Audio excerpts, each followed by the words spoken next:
Did you know that in 1991, SEGA created an arcade cabinet that uses holograms as its display? I sure didn't. It all started out when I found out about a game-related contest on Instructables, and me and my dad, being huge into DIY, wanted to enter. He told me about how he used to play a holographic arcade machine and how it was incredible for the time, and wouldn't stop raving on about it. So, the race to understand this old technology began.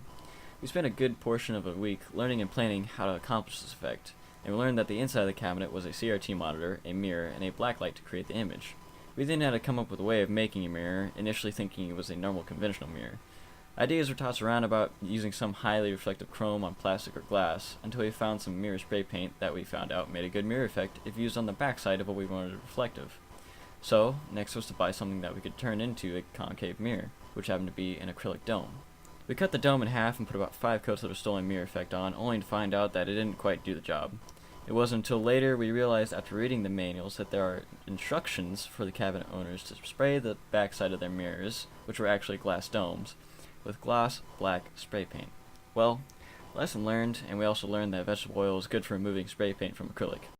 Then it came down to designing and making mounts for our mirror, our device that we could use as a display, and the cabinet itself, which are all on the Instructable linked in the description.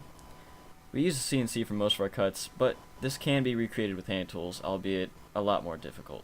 Moving on, we painted any side that would be on the inside black to minimize light reflecting so that there wouldn't be any glare on the glass piece that sits above the mirror, and then just adding some extra bits here and there with the white on the cabinet and the logo, which I drew from the picture of the original.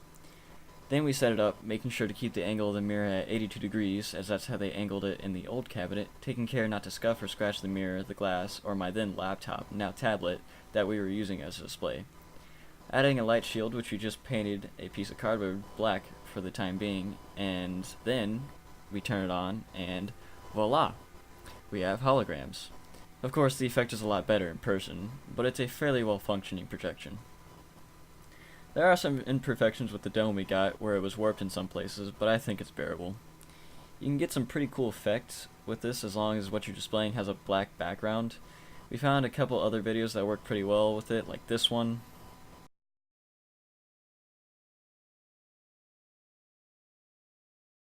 And of course, being true nerds and geeks, we had to do this one. Years ago you served my father in the Clone Wars. Now he begs you to help him in his struggle against the Empire. I regret that I am unable to present my father's request to you in person, but my ship has fallen under attack, and I'm afraid my mission to bring you to Alderaan has failed. I have placed information vital to the survival of the rebellion into the memory systems of the SAR-2 unit. My father will know how to retrieve it. You must see this droid safely delivered to him on Alderaan. This is our most desperate hour. Help me, Obi-Wan Kenobi. You're my only hope. And that's basically it. Thanks for listening to me go on and on about this old technology in our project, as it was a blast to make. And like I said, I'll put the Instructable in the description. Have a good one.